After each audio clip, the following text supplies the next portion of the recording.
오늘은 91페이지 할 차례네요. 그 제목에 좀 이상하게 나 있습니다. 어떻게 나 있죠? 죽음에 이르는 병이 되어 있죠. 상당히 이 저자가 좀 뭔가 철학적인 그런 표현을 해놨죠. 그러나 사실 불교적으로는 맞지 않습니다, 이게. 자, 무슨 말이냐 하면은, 부처님께서는 45년 동안 쭉 설법을 하시고, 80세가 되어서 아마 몸이 상당히 이제 세진되셔가지고, 연로하시면서 그 더위에 상당히 그 몸이 처지는 그런 이야기들이 가끔 나옵니다. 그래서 여러분도 우리나라와 달리 인도는 상당히 더워서 그 더위 자체만으로도 연세 드신 분은 기진해 버려요. 그래서 부처님께서는 스스로도 이제 나는 내 몸이 정말 다 됐구나. 마치 수레가 오래되면은 이쪽이 삐걱거리고 저쪽이 삐걱거리고 하듯이 요사이 같은 우리가 이제 자동차 시대니까 자동차 비유로 살 수 있겠죠. 암만 자동차 색이라도 연대가 차이면은 결국은 삐그덕거린단 말이죠. 우리 몸도 우리가 온으로 이루어져 있다고 그랬죠. 그래서 그 온 각자가 이제는 서서히 세진해지는 것이죠. 자, 그런데 부처님께서는 당신께서 이 배살리라고 하는 지방을 머무르고 계시면서 한 우기 때죠. 이제 내가 3개월 후에는 열반에 들겠다고 하는 그런 언지를 아난에게 주십니다. 그래서 이제 그 당시는 이제 우기가 되면은 함께 모여 사는 경우도 있지만 때에 따라서는 또 제자들이 각자 인연 맞게 흩어지는 경우도 들어 있었죠. 그래서 이때는 흩어진 그런 상황이었던가 봐요. 그래서 아난을 위시한 한 몇 사람 정도의 제자만 수행하고 있었던 것이죠. 그래서 배살리 요 밑에 91페이지에 그 이야기가 이제 그 배살리에 있으면서의 그 부처님께서 거의 유언에 가까운 말씀을 하시는 거예요. 거기에 좀 뭔가 우리가 귀담아 볼 게 뭐가 있냐면은 91페이지 밑에서부터 둘, 여섯, 여덟, 아홉째 줄 보면은 우리가 불교의 부처님의 설법이 다른 브라만 계통의 그런 비밀스러운 그 전법하고는 다르다 하는 것이 잘 나타나 있습니다. 그래서 그 보면은 따옴표 해가지고 나는 안팎의 구별 없이 모든 법을 다 설하였다.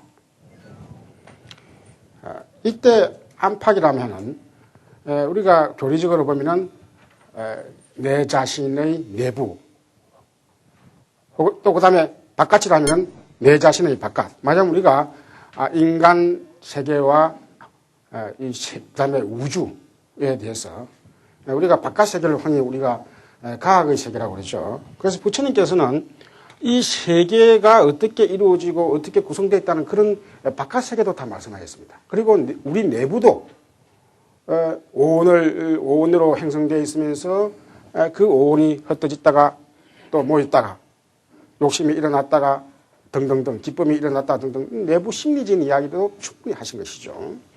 그래서 안팎의 구별 없이 모든 법을 설했다. 이 세상에 갈등이 생긴 것, 의심이 될 만한 것은 다 말씀을 하셨다는 거예요. 어떤 숨겨진 법이 없다는 것이죠.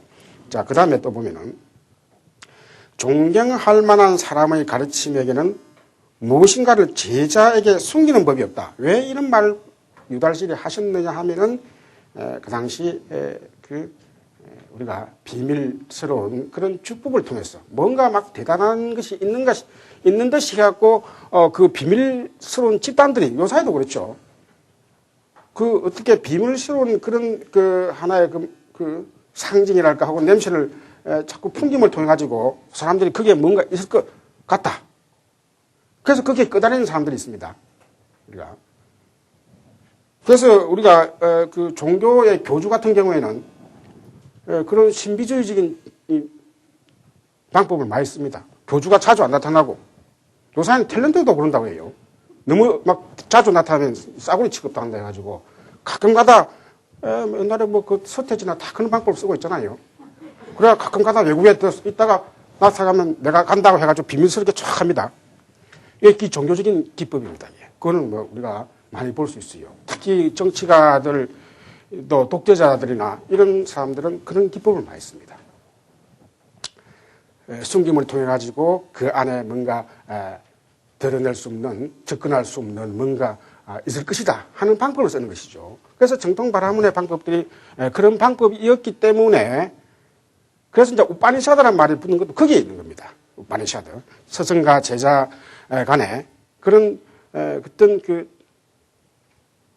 뭐 계시적이랄까 혹은 뭔가 특별하게 한 그 종교 체험을 제자에게 전해주는 것이죠. 이 제자가 이제 말하자면 우리가 좀 더 긍정적으로 생각한다면 제자가 어느 정도 자기 말을 알아들을 수 있었을 때, 또 우리가 또 오늘날 우리 고려시대 청자의 그 빛깔, 도자기, 빗붓 같은 것도 함부로 전해준다 안 하죠. 그것을 뭔가 받을 수 있는 제자가 있을 때 그걸 비밀스럽게 전해준다. 누구나 다 이렇게 안 한다는 것이죠, 이게. 그런데 부처님께서는 그런 방법을 쓰지 않으셨다고 하는 것이 바로 이런 표현입니다. 존경할 만한 사람의 가르침에는 무엇인가를 제자에게 숨기는 법이 없다. 그래서 그 문장들을 찾아보면은 스승이 자기 주먹 안에 숨겨놓은 것은 아무것도 없다고 하는 그런 표현을 씁니다. 우리가 보통 주먹에 뭔가 돌아가시기 전이랄까 혹은 또 스승이 제자한테 전하면서도 뭔가 아까워가지고 우리가 참 그런 게 있지 않습니까? 우리 물건도 아까워하는 게 일반적인 세속인들의 마음들이지만도 또 이 법에 집착하는 사람들은 그 자기 깨우친 법에 대해서 또 욕심을 갖고 있는 그걸 법집이라고 이제 하는데 이걸 참 전해준 게 참 뭔가 자기 것이 다 드러나 버리는 자기의 마지막 뭐랄까 그런 비밀스러운 그 근위가 그걸 드러내 줌을 통해 가지고 없어질지도 모른다는 그런 두려움들이 아마 그 종교적인 수행인들에게 들어 있었는가 봐요. 실제로 또 있을 수도 있습니다. 이게. 그래서 나는 내 주먹 속에 숨겨놓은 게 아무것도 없다. 이런 그 표현을 쓰고 있습니다. 자, 그래서 수행성들은 법에 의지할 것이며 나를 의지하지 마라. 자, 여기서 이게 간단한 말 그치만도 나를 의지하지 마라.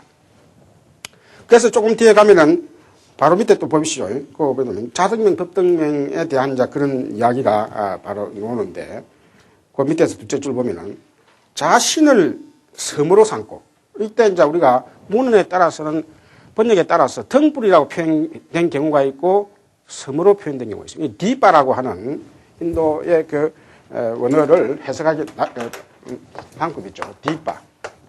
디바가 등불로서도 주로 많이 비유가 됩니다. 자신을 등불로 하라. 그러나 이 섬으로 한다 해도 또 그 상징적인 의미가 통합니다. 우리가 바닥 한가운데 항해를 하다가 어느 섬에 도착하면 마음에 하나의 안정이 되죠. 뭔가 기댈 하나의 그 땅이 섬으로서 상징되는 것이죠. 그래서 자신을 등불로 하고 남을 의지처로 하지 마라. 그 다음에 법을 등불로 하고 혹은 등불이나 섬으로 하고 법을 의지처로 할 것이며 다른 것을 의지처로 하지 마라. 이때 법이라고 하면은 자연적으로 부처님께서 남기신 말씀이 됩니다. 첫 우리가 그 법이라고 할 때는 우리가 법에 대한 해석은 그 인도 그 문화사회 혹은 사상사에서 여러 가지로 해석되는 경우가 많습니다. 그러나 이제 가장 1차적으로는 부처님께서 평소에 남기신 그 말씀, 물론 이제 그 말씀을 다 그 철학적으로 또 함축적으로 표현하면 연기법이 될 수도 있고 뭐 여러 가지 인연법이 될 수도 있겠죠. 그래서 우리가 대승불교로 이제 가면 갈수록 이런 법이라는 게 뭔가 하나의 그 연기법, 이치적인 거로 되지만은 초기 불교의 단계에서는 평소에 부처님께서 남겨주신 그런 말씀들이 하나의 그 어리처가 되는 것이죠. 자, 그래서 92페이지로 넘어오면은 그 자등명, 법등명, 사실 이렇게 우리가 많이 알려져 있죠. 한문 번역으로서. 그래서 그 뒷바라는 그 표현들이 나와 있습니다. 해석 따라서. 자, 그래서 이 베살리에서의 설법을 통해서 우리가 부처님께서는 결국은 당신 자신이 어떻게 보면 우리가 신흥 종교의 교주 있으면서도 당신 자신을 드러내지 않으셨다는 것이죠.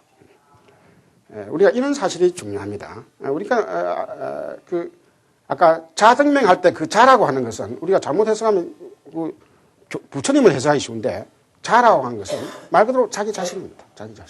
자기 자신. 자기 자신에게 최종 그 어지처가 된다는 것이죠. 자기 자신이. 그럼 부처님이나 부처님 법은 뭐냐? 그것은 우리가 누누이 말씀드렸듯이 그것은 하나의 그 간접적인 도구, 하나의 방편일 뿐이라는 겁니다. 이게. 자, 그래서 부처님께서는 이후 파와, 여러분 책에는 파바라 됐지만 원 발음은 파와라고 하는 말로 바로 들어갔습니다.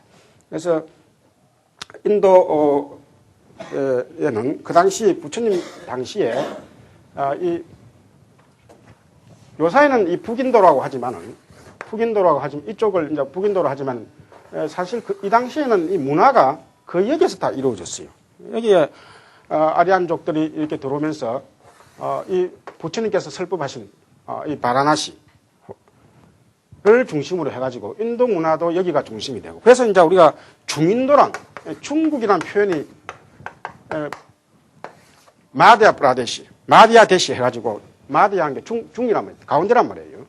그래서 이 중국이라는 표현이 자주 나와요. 한문으로 번역해가지고. 그래서 차이나 중국이 아니고 이때는 이 가운데란 여기가 지금 그만의 문화의 중심지죠. 그래서 부처님께서는 실제로 생전 때 이쪽을 이제 움직이셨는데 여기에 이제 우리가 요 겐지스 강이 있고 겐지스 강이 우리 히말라야 산록에서 흐를 놓고 그 다음에 여기 야무나 강이 있습니다. 그래서 요 바라나시라고 하는 데가 요 강이 만나면서 물론 이제 정확하게 만나는 데는 그 알라바드라고 하는 그 지역이 있어요. 여기도 이제 힌두 그 문화의 중심지입니다. 그 인도는 그 강이 하나의 그 문화가 형성되는 항상 근거지가 됩니다. 히말라야 산 여기는 뱅등처럼 있지만 여기는 대평원이기 때문에 대평원에서 사람들로 하여금 그 기대해 가지고 살만한 데는 강밖에 없는 거예요. 그래서 부처님께서는 여기서 도를 이루시갖고 보드가야 여기서 도를 이루시가지고 그 다음에 여기 사라나트로 갔죠. 초전법륜 하시고 가셨죠. 그 이후로 요 왕사성으로 돌아오십니다.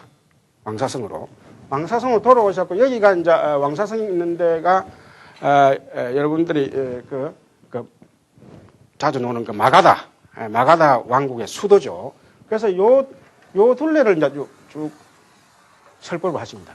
그래서 이제 가끔가다 요 밑으로 코산비 쪽으로 내려가시기도 하고 아완티 쪽으로, 코산비 쪽으로 혹은 요 슬로바스티 쪽으로 가고 하시는데 주로 이제 많이 지구하신 데는 왕사성과 그 다음에 슬로바스티 이곳입니다. 그래서 요 사이에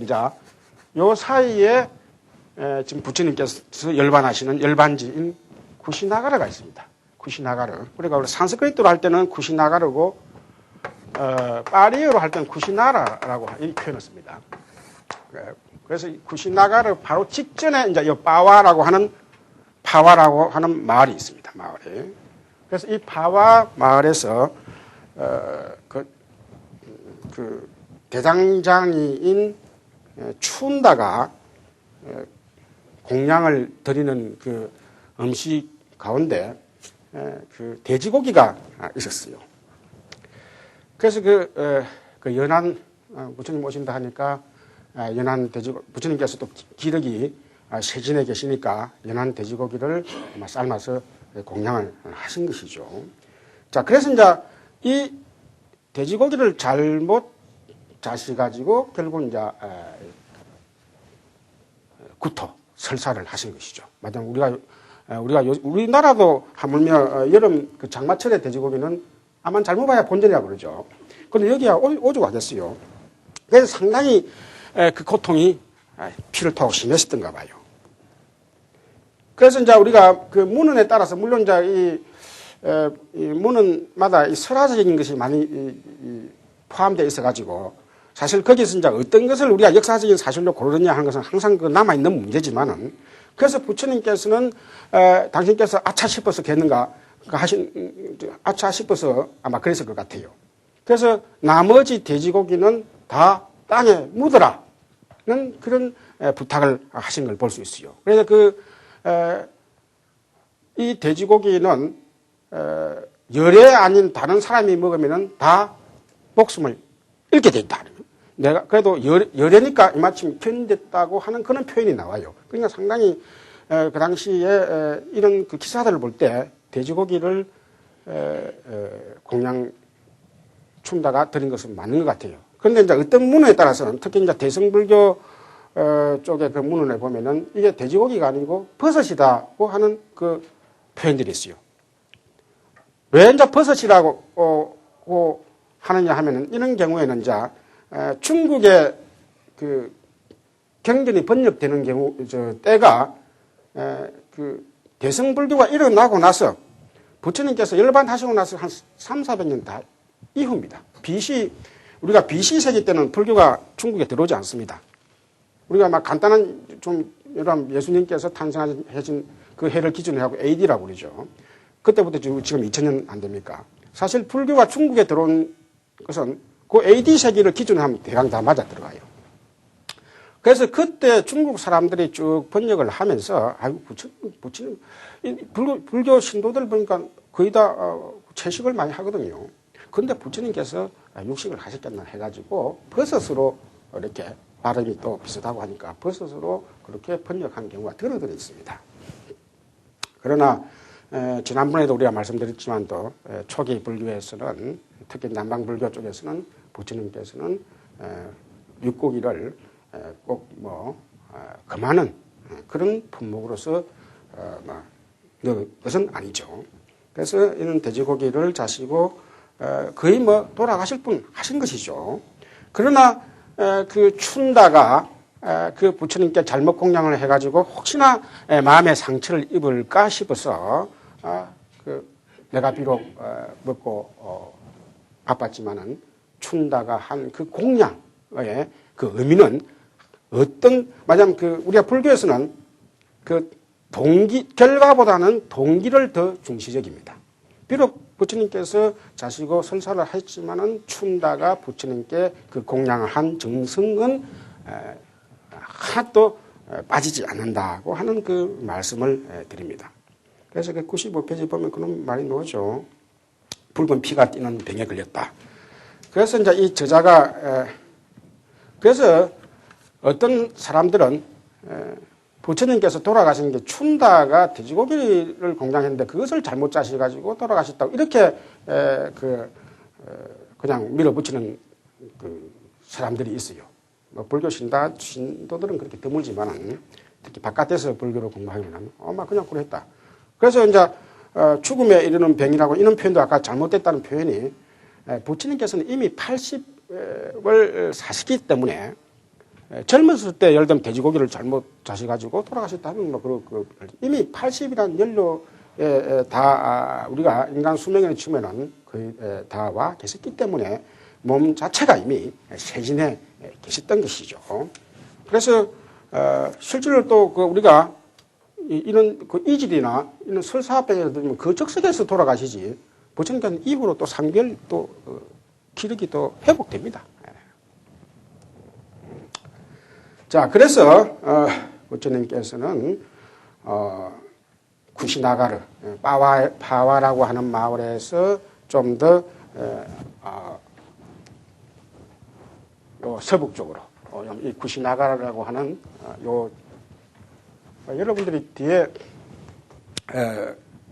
방학 때나 아마 그런 때 그 슬라이드를 한번 상영을 할 그런 기회가 있을 겁니다. 그때 그 유적지별로 한번 그 슬라이드를 보면서 좀 확인하게 말씀을 드릴 때가 있을 겁니다. 그래서 부처님께서는 그 쿠시나가르에서 우리가 사라나무, 사라쌍수라고 그러죠. 그 사라라는 것은 그냥 발음대로 사라. 우리나라에 그런 많은 우리가 흔히 막 그 고목나무를 막 연상을 하면 됩니다. 그래서 부처님께서는 열반에 드시기 직전에 아까 이제 우리가 물론 이제 유언 비슷한 말씀을 또 하셨지만은 제자인 아난다가 슬퍼하는 모습을 보고 모든 헤어진 사람들은 다 만나는 사람들은 모두 다 헤어지기 마련이다. 생자 필멸. 죽음이라고 하는 것을 있는 그대로 받아들여야 된다는 것이죠. 그 앞에 안 한 존재는 부처님께서는 신통도 계시고 하신데 1급을 좀 더 머물러 주십시오. 이렇게 표현을 합니다. 그래서 부처님께서는 꾸짖습니다. 사람은 다 태어나면은 다 육신을 가진 사람들은 다 죽게 돼 있다. 어떻게 보면 좀 우리가 부처님께서는 죽음의 문제를 해결하기 위해서 혹은 영원히 살기 위해서 출가를 하시는데 어떻게 보면은 마지막 돌아가실 순간에 우리가 다른 종교에서 볼 수 있는 과는 판이야 좀 어떻게 보면 다릅니다. 너무나 인간적이라 볼 수 있죠. 뭐 부활이라는 게 이런 걸 전혀 이야기하지 않고 있습니다. 육신을 가진 존재는 다 죽게 돼 있다. 그러나 내가 여러분들에게 한 말들은 영원히 남을 것이다. 이게 이제 우리가 법신과 육신의 문제. 육신과 법신. 그래서 이 법신이 과연 뭐냐 하는 것은 우리가 앞으로 불교가 전개되면서 대승불교로 이제 넘어가면서 육신은 시간과 공간에 한정된 그런 몸이지만은 법신은 시간과 공간에 한정되지 않는 것을 법신이라 합니다. 그래서 부처님께서는 이제는 다시 육신의 몸으로서는 나타나지 않으신다. 업에 의해 가지고. 그래서 그럼 부처님께서는 어떻게 됐냐? 법신화됐다는 것이죠. 법신화됐다. 그래서 이제 그 법신이라는 문제를 받아들이는 측에서는 부처님께서 남기신 그러한 법들, 말씀들이 되겠죠. 그 말씀들은 육신이 없는 뒤에도 오늘날까지도 유행을 하죠. 그러나 또 우리가 뭔가 시간적으로 공간적으로 부처님의 몸을 연상하기를 좋아하는 사람들에게한테는 이 법신이라고 하는 것은 이 우주의 시간과 공간을 초월해서 펜만되어 있다. 펜만이라는 게 두루 편자. 가득 차 있다는 것이죠. 부처님의 몸은 이미 업을 받는 그런 한계를 벗어났기 때문에 어떤 시간과 공간에 한정을 지을 수 없다.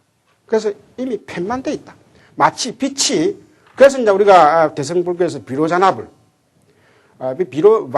미로자납 하는 것이 뭐냐면은 빛이 쭉 비치는 걸 말합니다. 빛이 온 세상에 다 비추듯이 부처님의 그런 몸은 중생으로서 한정돼 볼 수 없다는 그런 상징적인 표현을 쓰죠. 그러나 현실적으로는 부처님께서는 안한존자를 위시한 그 제자들에게 육신을 가진 존재는 다 죽기 마련이라고 하는 너무나 인간적이면서도 실존적인 이야기를 하신 것이죠. 자, 그래서 돌아가시면서 우리가 아까 자덕면 우리에서 이제 돌아가실 무렵에 그래서 돌아가실 때 딱 어떤 이야기를 하셨냐 하는 것은 문어마다 조금씩 다릅니다. 아까 그 자덕면 법덕면 이야기. 그 다음에 게으르지 마라. 게으르지 말고 정진하라. 사실 우리가 종교의 교주가 돌아가시면 뭔가 비밀스러운 말씀을 하실 것을 잔뜩 기대하고 있던 사람들한테는 뭔가 실망하기 쉬울 정도로 게으르지 마라. 모든 태어난 존재는 다 죽기 마련이다. 등등등 오늘날 치면은 너무나 단순한 것 같지만은 사실 여기에 이제 우리가 불교의 진리성이 들어있다고 보는 것이죠. 어떤 우리가 다른 종교와 같이 나의 몸은 어떻게 비밀스럽게 어디에 태어나고 등등등 이런 표현이 없이 당신께서 그래서 우리가 여러분 그 만동자의 질문 같은 게 우리가 추적할 수 있듯이 열애께서 돌아가신 열애 사후에는 그 몸은 어떻게 되는가 등등등 질문에 대해서 그걸 행위상학적인 질문이라 해가지고 부처님께서는 답을 안 하십니다. 예. 그래서 사실 거기에 대해서는 아까 이제 법신 이야기죠. 이 법신이나 이런 문제에 대해서는 부처님께서는 침묵으로서 남겨놓으신 거예요, 사실. 그래서 이제 이 부분이 이제 우리가 불교가 철학을 넘어서는 그런 종교적인 견지를 부처님께서는 몸소 보여드렸다. 이렇게 말씀드릴 수 있겠어요. 그래서 그런 부처님께서는 어디 계시느냐? 그래.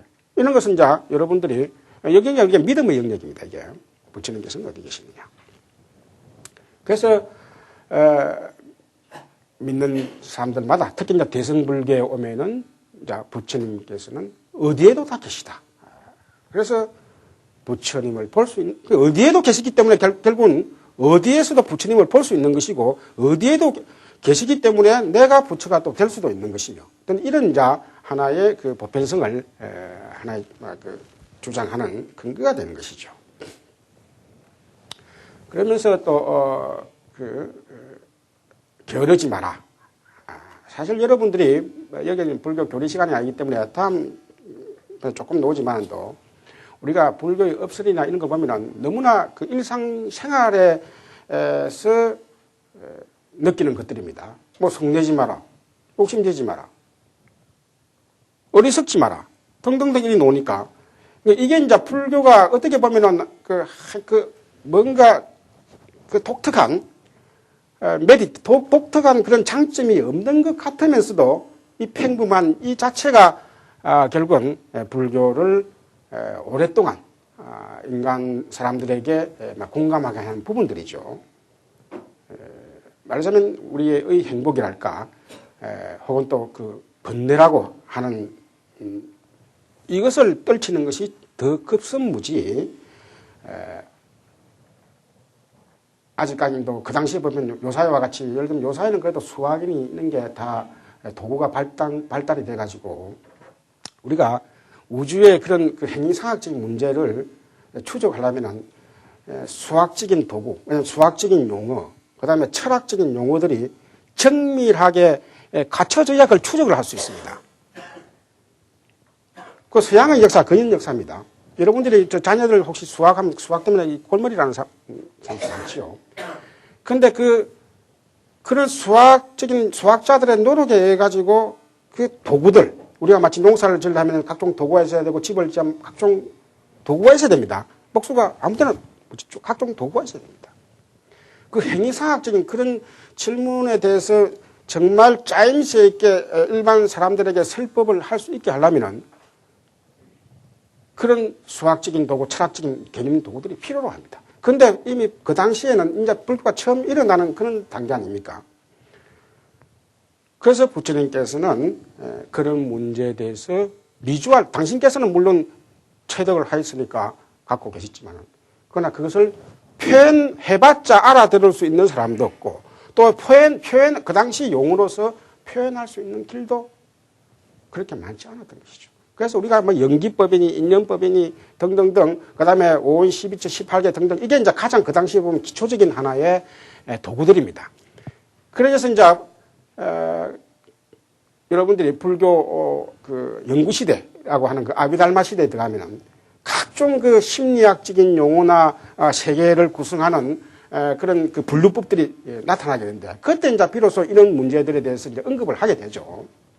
그러나 부처님께서 열반하실 이 당시에는 사실 또 여러분들도 아시다시피 교주하고 교주는 말하자면 그 교수하고는 다릅니다.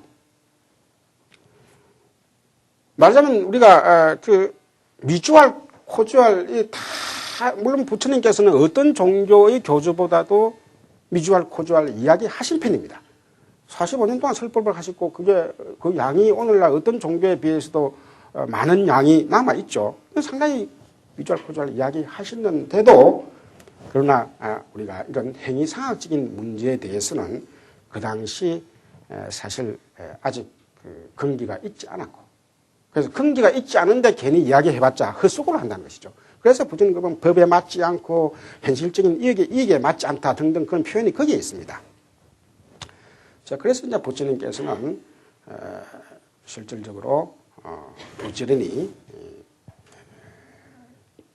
그 게을지 않는 막 그런 막 아주 그 일상적인 유언을 통해 가지고 결국은 사람들이 게으르지 않고 또 바깥에 자기 아닌 바깥에 어떤 관념을 쫓지만 않으면은 언젠가는 나름대로 자기 나름대로 그 깨우침을 이룰 수 있다는 것이죠.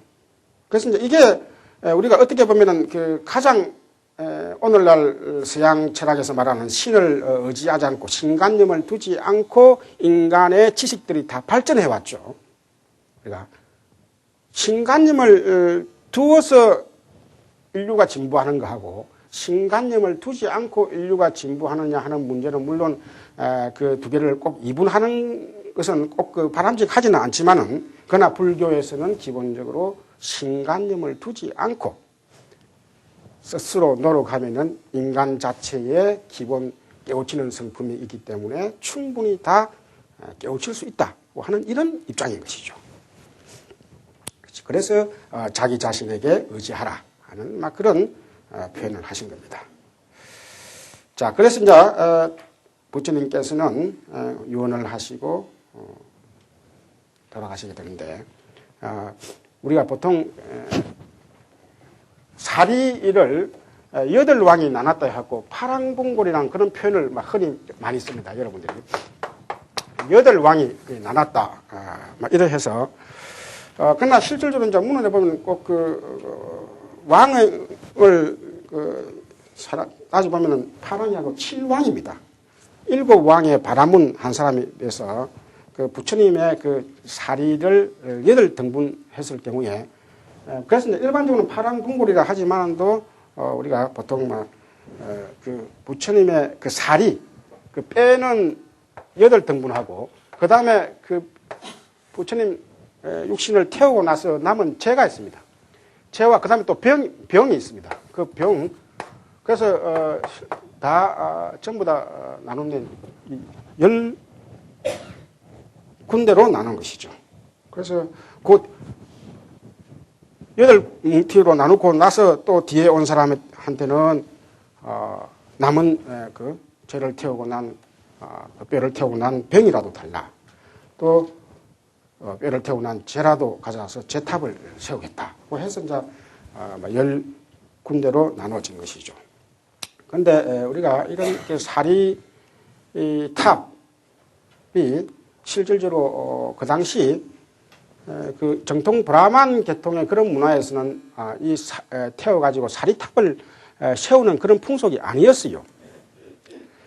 그 아리안족들의 그런 브라만만의 문화에서는 없었는데 아마 이 사리탑을 세우는 이 문화가 아마 토착 문화로서 아마 사카족의 그런 문화가 아니었나 아마 이렇게 보고 있습니다.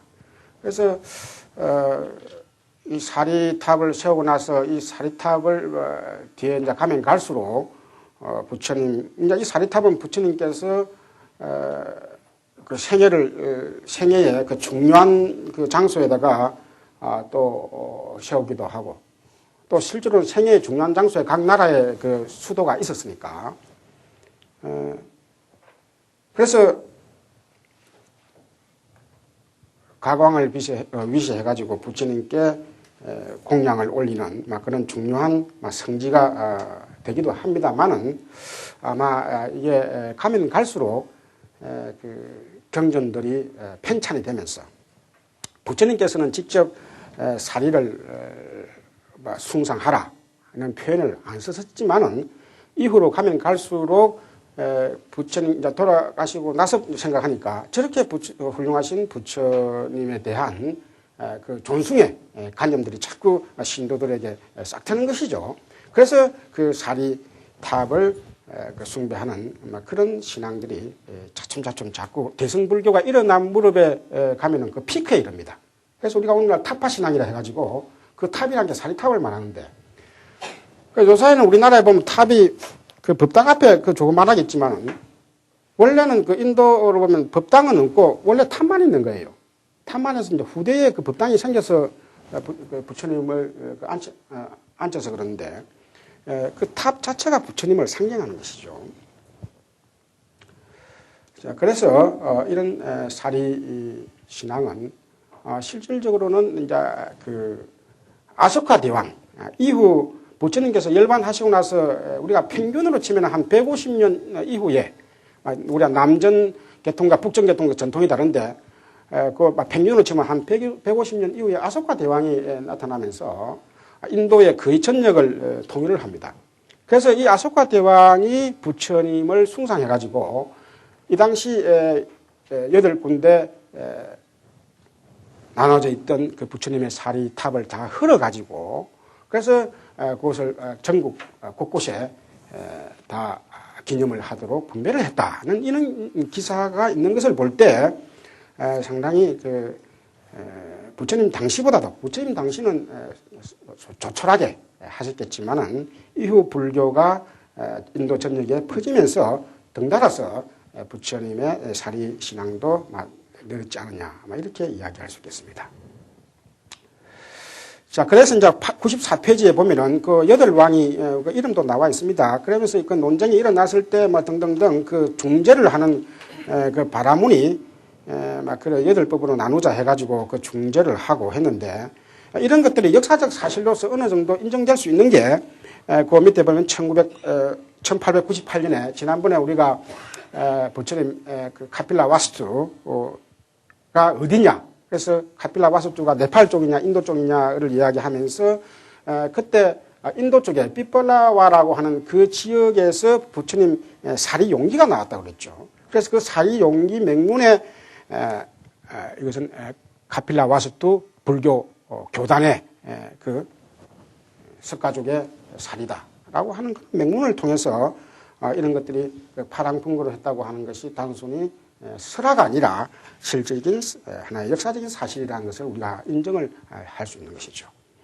그래서 저도 참 우리나라에서는 그 사실 사리 신앙이 너무 좀 과도하게 좀 되어 있는 것 같아요.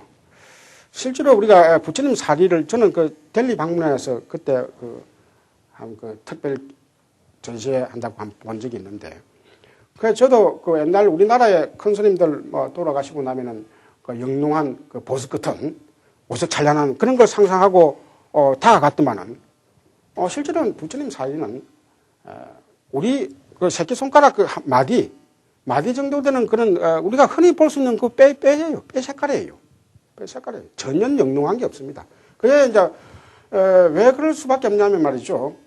실제로 이제 이런 게 이제 과학자들이 그 스님들이 돌아가시고 나면은 영롱한 그 보석 같은 그런 부분들이 나오니까, 또 어떤 분은 또 안 놓으시고 어떤 분은 나오고 하니까, 또 놓으면은 놓는 대로 그게 도대체 그 사람 몸 안에 실질적으로 사라졌을 때 보석을 삼킨 것도 아니고 말이지. 근데 왜 그러냐 해요.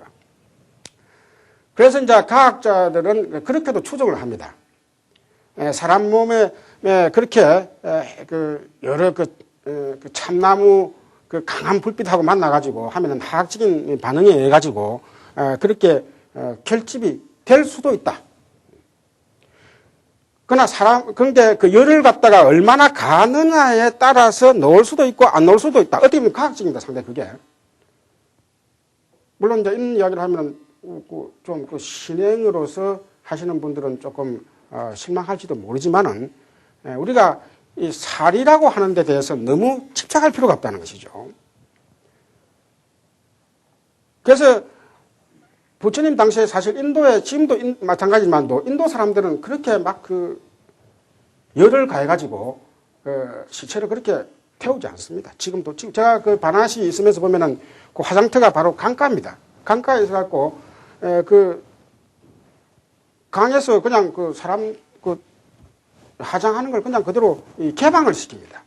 개방을 시켜가지고 쭉 했고 좀 돈이 있는 사람들은 그래도 어느 정도 태워가지고 재거치 되고 하지만도 돈이 없는 사람은 장작 살 돈이 없어가지고 그냥 어느 정도 탔을 때 이 강물로 그냥 밀어넣습니다. 그래서 우리가 그 대반열반경이라고 하는 그 경전을 보면은 부처님 이제 그 열반하실 당시에 화장을 어떻게 한 등등 표현, 여러분 책에도 잠깐 놓을지 모르지만도 거기는 상당히 가장되어 있습니다. 이제 이러한 것들은 사실 이제 그 당시에 왕들이 천륜승하게는 왕들이 세상을 버렸을 때 화장을 할 때 그런 방법을 이제는 부처님 열반하실 때 거기에다가 원용을 한 것이죠, 사실. 그러나 우리가 역사적으로는 그리 하지. 우리 이제 학자들 입장에서는 그렇게 할 수도 없는 것이고 실제로 뭐 비단을 그렇게 아주 그 당시 제자들도 몇 사람 없고 그 당시 우기 흩어진 때다가 없고 하기 때문에 쿠시나가르가 또 그 동네가 조그맣니다. 그 동네가 조그매서 그 제자 안 하니 부처님께서 여기서 열반하시면은 너무 찾아올 사람도 없고 해서 걱정할 정도로. 그래서 부처님께서 여기서 열반하지 마시고 좀 더 큰 지역에 가서 열반하시면은 사람들도 많이 예경을 하고 할 텐데 하니까 부처님께서는 그럴 필요 없다. 부처님께서 그럴 필요 없다고 하실 정도로 실질적으로는 부처님 다비는 조촐하게 이루어졌었다 이렇게 보는 것이죠. 그런데 그 이후에 이제 대성불교 쪽으로 오면서 다른 종교와 비교를 하는 그런 측면에서 많이 사라적으로 부처님의 그 다비에 대해서 전륜승황에 버금가는 그런 식으로 신격화됐다. 이렇게 여러분 책에 이제 95페이지에 그래서 이제 석존의 신격화란 말이 그런 이제 부류와 같이 통합니다. 그래서 아까 열반하실 때도 그렇게 쭉 신격화 하시면서 그래서 여러분들이 오늘날 그 강기라는 문장을 좋아하는 사람들은 부처님 전기를 읽을 수가 없어요. 너무 황당해가지고 그럼 하늘에서 만다라 꽃이 떨어지고 말이지 음악 소리가 울리고 등등등 사실 이제 이런 걸 두고 불교 바깥의 사람들이 불교를 많이 비판을 합니다. 그다음에 또 젊은 사람들이 불교를 접근하는데 어느 정도 걸림돌이 됩니다. 그래서 사실 앞으로는 그래서 우리나라도 좀 되면은 좀 지금도 여러분들이 부처님 생애 보면 그래도 많이 따듬어진 문장들이 많습니다. 설화적인 것은 가급적 빼고 역사적인 사실로서. 그래서 여러분들도 읽으시다가 너무 설화적인 것이 많이 나와서 이거 못 읽겠다 싶으면은 억지로 읽지 마세요. 이 경전이라는 것은 사실 우리가 안 그래도 그 사회 이리저리 공부할 책들도 읽으시고 한데 그래도 좀 마음을 실르고 경전을 읽으려고 그러고 한데 이 복잡한 이야기가 나온단 말이지. 그럴 때는 아이고 내가 머리가 모자라서 이거 못 따라가나 절대 그런 생각 필요 없어요. 그럴 때는 손을 딱 듣고 말이죠. 자기에게 맞는 법만. 그래서 여러분들이 불교 팔만 대장경이라 하지 않습니까? 팔만 대장경인데 그걸 우리가 특히 신도들이 접근할 때는 어느 정도 그 가이드를 줘야 되는데 그래서 여러분들이 아마 불교 성경 같은 경우에도 동국대학교에서 놓은 불교 성경이랄까 혹은 또 우리 대원에서 놓은 이 간단한 그런 성경 같은 경우에는 많이 설화진 것이 많이 좀 빠져 있습니다. 그래서 우리가 그 현실적인 뭔가 실존적인 그런 부처님의 모습을 인도 사람들이 그 후대에 신격화시킨 그런 부분들은 오늘날 우리 한국적인 사유구조에서는 따라갈 필요가 없습니다. 그래서 사실 우리가 한편으로 볼 때는 부처님께서 뭐 다른 종교의 교주와 다른 종교 신들과 같은 그 격상으로서 올라가니까 한편으로 보면은 좋을 수도 있지만은 또 다른 한편으로 보면 이게 불교 스스로 불교 안에서 불교 부처님 법이라는 게 원래 실존적이고 그런 그투리 이야기를 싫어하는 게 원래 부처님의 정법의 흐름인데 그게 자꾸 멀어지는 거예요. 그래서 이제 오늘날 우리 한국에도 이런 문제가 남아 있습니다. 살이라는 문제 이것도 도리어 부처님 법을 예를 들면 어떤 스님이 열반을 하신 무릎에 그러면 그 스님이 참 남기신 법이 뭐다. 그 분이 훌륭하다 하면 그 분의 말씀을 되새길 생각보다는 그분이 사리가 나왔느냐 안 나왔느냐. 근데 사리가 나온 측면에서는 그래도 괜찮지만도 사리가 안 나온 문중에서 생각할 때는 이게 부처님, 스님, 서성이신 스님이 열반하실 때 되면 제자들이 걱정이 됩니다. 예. 분명히, 그래서 우리가 훌륭하신 스님들은 스스로 사리탑을 세우지 말라고 그래 합니다. 지금 우리나라에 사리탑 스님, 그 사리탑도 또 스님들 사리탑도 말이죠. 실제로는 그 스님은 세우지 말라고 합니다. 근데 제자들이 또 그걸 세웁니다, 이게. 제자들이. 근데 그걸 세움을 통해 가지고 뭔가 신도들을 모을 수 있는 하나의 그 종교적인 성지를 만들 수 있는 점도 있지만은 그러나 웃음먹기 떡이 좋다고 그런 걸 자꾸 편법을 쓰다 보면은 결국은 부처님 법에 그 어떤 그 장식이나 어떤 부처님을 신격화시키는데 부처님의 모습이 있는 것이 아니고 우리가 대성불교의 그래도 그 흐름의 핵심에 있는 뭐죠? 누구나가 다 부처님과 같은 그런 행적을 따라서 너도 부처가 되라. 너도 깨우칠 수가 있다. 너가 예를 들면 돌아가신 부처님을 섬기는 데 목적이 있는 것이 아니고 너 자신이 깨우치는 데 더 근본 목적이 있다는 것. 이 제일 기본 목적을 잊어버리기 쉬운 거예요. 이게. 불교는 절대 우리가 부처님을 어떤 다른 종교의 교주와 비교해가지고 자꾸 모시려고만 한다 하면은 불교의 불교다움이 퇴색되어 버려가지고 결국은 우리가 인도에서 불교가 힌두 문화에 포섭이 되는 그런 결과를 낳기 쉽습니다. 특히 그래서 우리나라 같은 경우는 지금 사실 불교 인구가 많다고 하지만도 사실 그런 그 측면에서 볼 때는 정말 불교 부처님의 법을 아시고 정말 불교라고 하는 것은 자성명 법등 부처님 내 자신이 내 자신을 밝히는 데 있다. 내 자신이 내 자신의 어리석음을 떨치는 데 있다. 내 자신이 내 자신의 병을 내가 의사가 돼가지고 고치는 데 있다고 하는 것이 그게 이제 근본입니다. 그래서 우리가 이런 것들은 여러분들이 이제 교리 시간을 통해서 많이 배울 수 있을 거라 생각하고 자, 그래서 그 95페이지에 석존의 신격화는 우리가 그 토솔천 신앙 또 부처님께서 마야 부인의 그 뱃속으로 들어올 때 토솔천에서 왔다 이렇게 되어 있습니다. 토솔천에. 그러니까 이런 것도 우리가 후대의 신화를 통해서 다 각색이 됐다. 그래서 이 하늘나라 중에서도 이 토솔천이 이 나라가 토솔천이 그 아주 딱 그 인간의 그 천인들의 욕심이 어느 정도 딱 알맞게 딱 있어요. 욕심이 완전히 없지도 않고 그러니까 욕심이 무겁지도 않고 그 표현을 보면 어떤 표현이 되냐면 토솔천이 욕심이 무겁지도 않고 가볍지도 않아서 아주 물결 위에 그래서 까지도 않고 떠지도 않듯이 그렇게 딱 있다는 것이죠.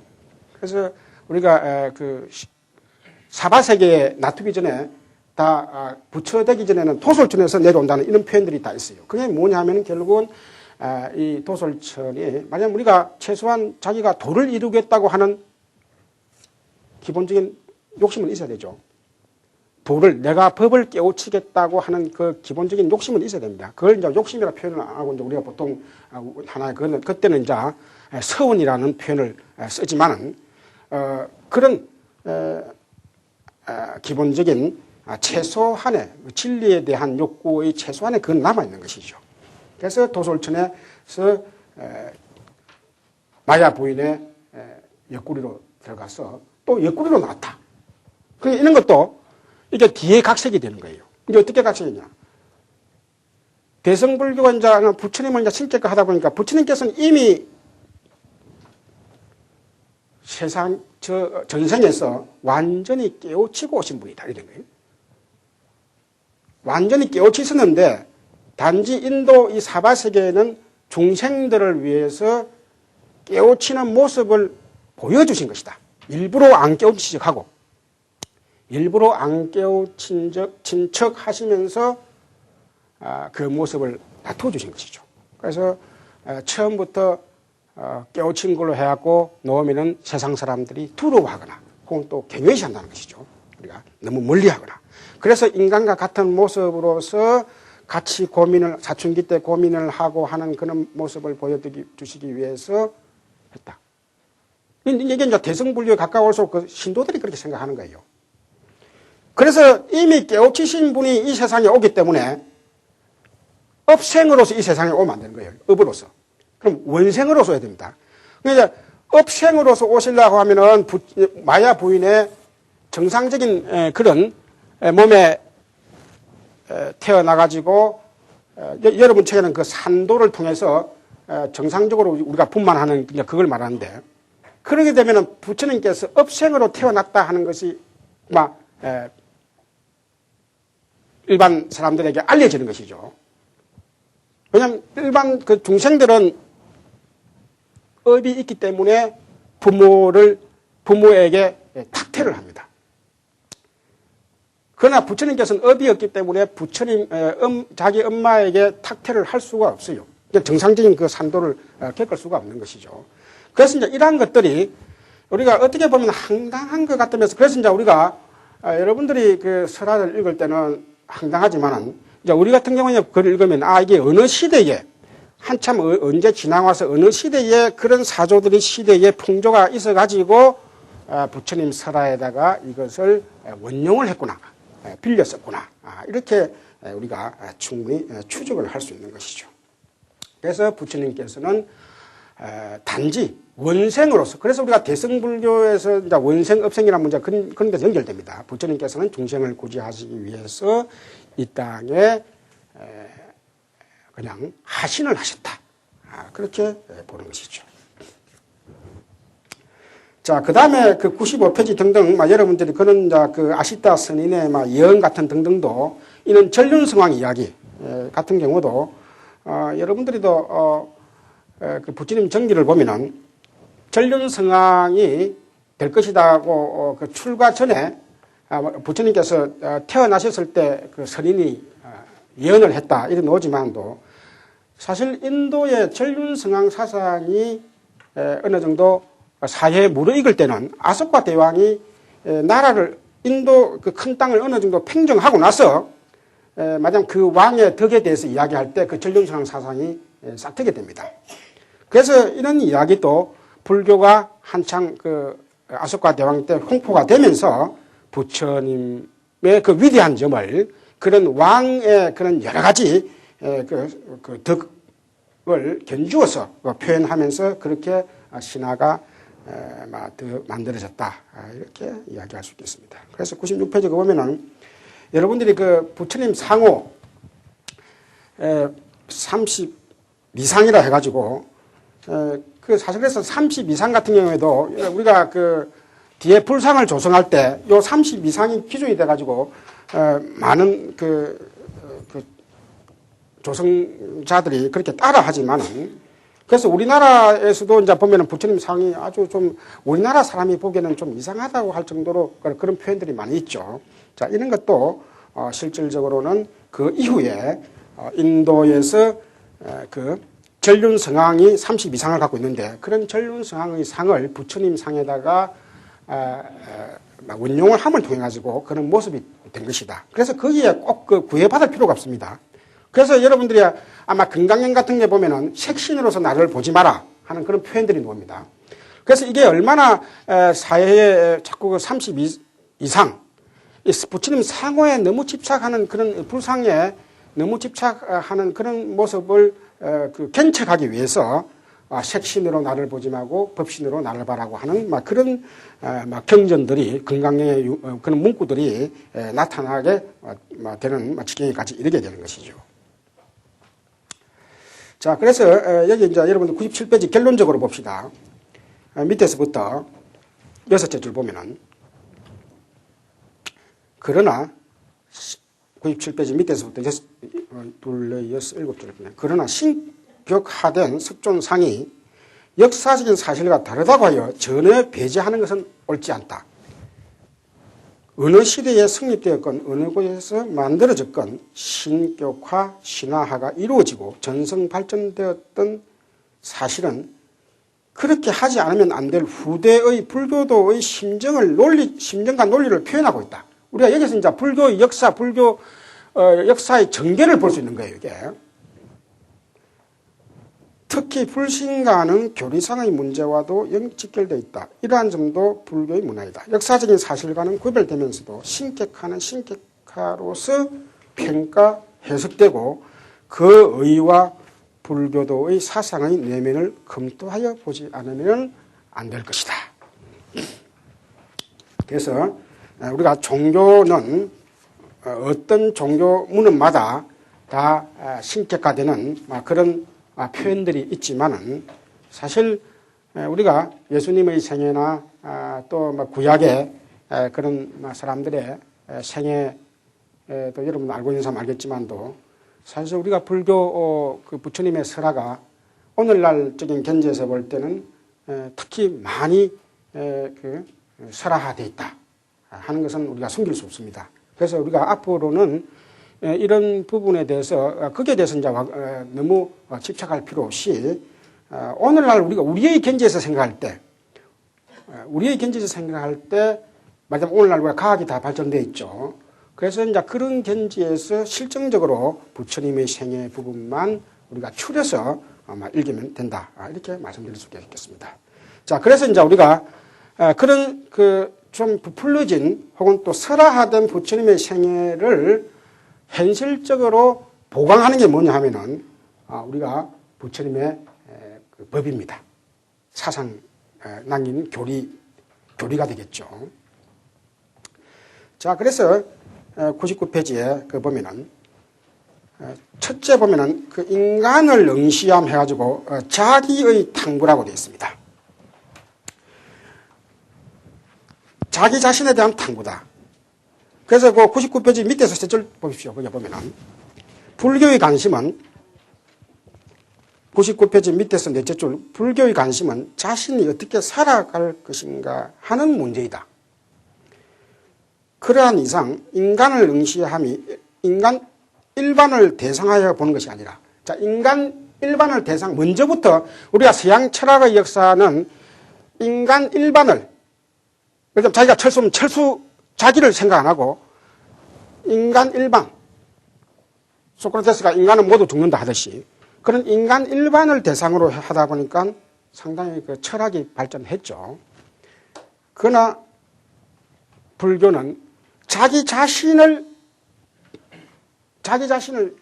대상으로 합니다. 특수하죠. 그래서 우리가 심리학이 이제 불교는 그래서 사실 철학적인 색채보다는 심리적인 색채가 더 강한 게 여기에 있습니다. 자기 마음의 움직임을 관찰하는 것이죠. 자, 그래서 보면은 자기에게 나타나 있는 인간의 본성을 자기와 연관하여 보는 것이다.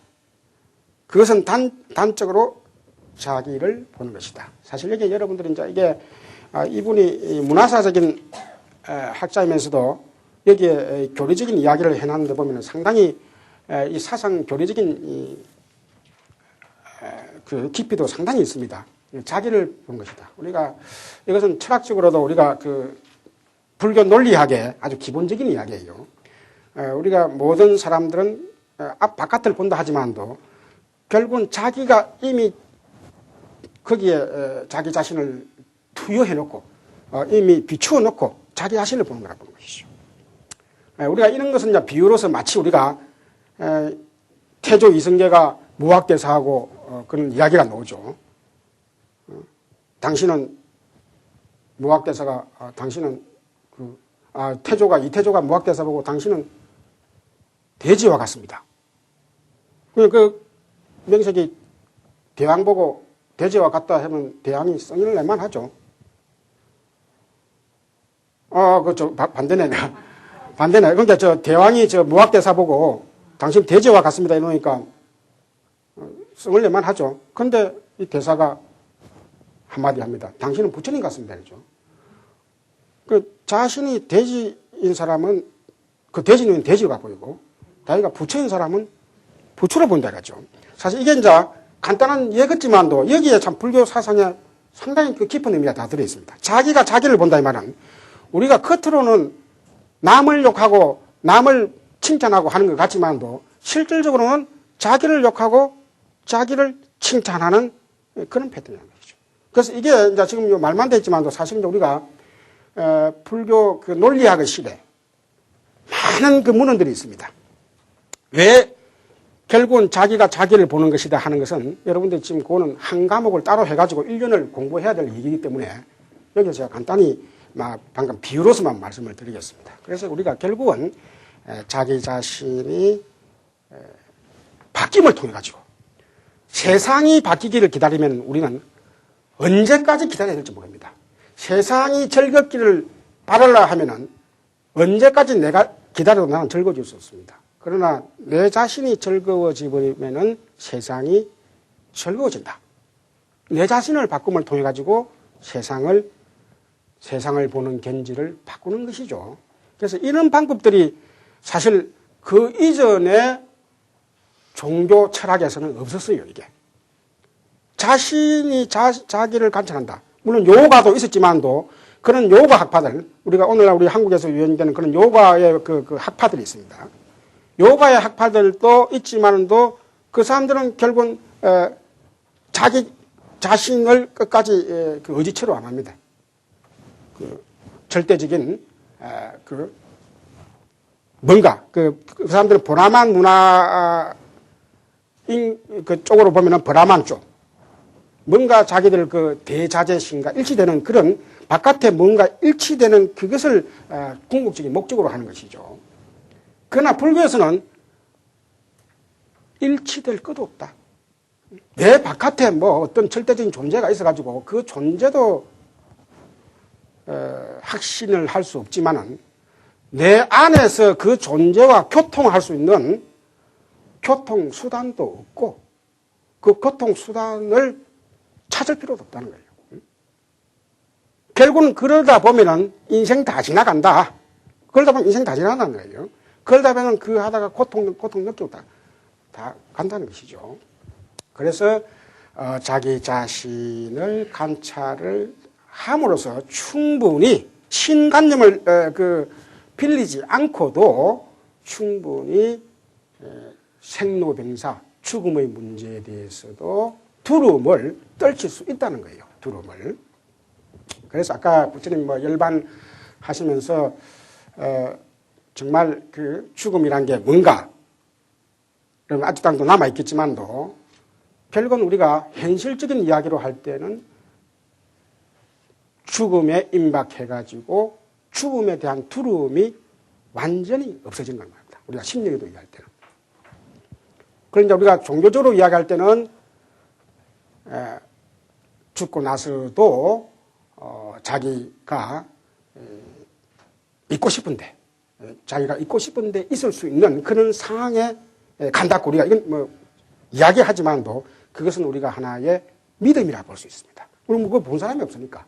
그래서 우리가 불교도 우리가 믿어야 되는 영역들이 분명히 있습니다. 불교도. 불교가 철학이 아니기 때문에 철학도 포함하지만도 철학만에 머물지 않게 그렇습니다. 그래서 우리가 부처님께서 이제는 업생으로서 끄달린 인생으로는 살지 않고 자기가 끄달리지 않는 인생은 살 수 있다고 하는 그런 경지에 가기 때문에 마치 우리가 내일 아침이 있기 때문에 오늘 밤에 잠자리에 들면서 여러분들이 불안해하지 않습니다. 내일이 있기 때문에 오늘 잠자는 게 죽는 게 아니다 하는 것을 여러분은 그것도 하나의 믿음입니다. 따져보면은. 그래서 이런 부처님의 그 생로병사에 대한 그런 해석들은 결국은 자기 자신을 있는 그대로 받아들이고 또 그것을 여실하게 관찰함을 통해 가지고 충분히 생로병사의 고통으로부터 벗어날 수 있다. 이렇게 보는 겁니다. 자, 그 다음에 그 옆에 100페이지 좀 내려오면은 무분별이라는 이런 문제, 반야의 문제 이런 것은 여러분들이 다른 시간에 충분히 볼 수 있습니다. 그래서, 결국은 우리 인간은 분별을 통해서 내와 남을 구별합니다. 분별을 통해서 내 가족조차도 분별을 합니다. 또 분별을 통해서 내 자신 안에도 과거의 나와 현재의 나, 혹은 찰나의 나와 찰나 직전의 나를 구별합니다. 그래서 자기 자신이 혼자 있어도 갈등에 빠집니다. 남이 없어도 자기 혼자 있어도 우울증에 빠지기도 하고 자폐증에 빠집니다. 자기 자신의 찰나의 자기와 지금 찰나 전의 자기가 다투기 때문에 그렇습니다. 그래서 이런 문제들이 불교는 무상의 이법을 투철하게 깨침을 통해 가지고, 그래서 그 밑에 보면 영기와 무상 나오죠. 영기법과 무상법을 투철하게 자각을 하게 되면은, 이것은 우리가 이치로 보면 어느 정도 설명은 하지만도, 그러나 궁극적인 경우는 그가 자기가 투철하게 체득을 해야 된다는 거예요. 그래서 우리가 불교에서 수행이 필요하다. 말하자면 우리가 삼매를 한다, 자선에 든다, 혹은 연부를 통해 가지고 어떤 그 대상을 소멸시키는 연습을 많이 합니다. 여러분들이 그 연불이나 자선이 그냥 그 앉아있는 게 그냥 앉아있다 생각하시지만도 그걸 자꾸 하면은 계속 반복을 하면은 자기도 몰랐던 그 대상 간의 의식이 사라져 버립니다. 이게 여러분들도 아마 그런 경험을 이제 앞으로 수행을 통해서 해보시면은 연불도 마찬가지입니다. 소리 그 단조로운 소리를 반복을 통해 가지고 인생의 잡다한 소리를 다 잠재웁니다. 그럼 그 단순한 소리를 반복함을 통해 가지고 어느새 소리를 하는 자기와 그 소리가 일치가 됩니다. 마치 시각적으로 볼 때는 대상과 내가 일치가 되듯이. 그래서 이런 것을 통해서 보면은 우리가 대부분의 그 수행인들의 그 경지를 보면은 저 같은 경우도 그런 예가 있지만도 전에 몰랐던 그 감정들이 만약 옛날 같으면 내가 저런 현상을 보고 그냥 지나칠 극인데 이런 물론 제가 이제 불교 교리적으로 하면서도 그걸 느끼지만도 우리가 가만히 그런 자선을 통해서 마음을 집중하고 어느 정도 기간이 지나면 말이죠. 내가 전에 이 불교 공부를 하기 전에는 그렇게까지 안 그랬는데 그 어떤 하나의 그 새로운 감정들, 뭐냐면 남을 배려하는 그런 생각들이 많이 나도 모르게 생기더라는 것이죠. 자, 그래서 오늘은 요 교리 이야기를 너무 많이 할 수도 없고 한데, 그래서 다음에 그 남은 이야기를 잠깐 하고 우리가 또 다른 그 교리 시간이 있기 때문에 일단 시작은 무와 102페이지 시간에 대해서 여기서부터 하도록 하겠습니다. 이상입니다.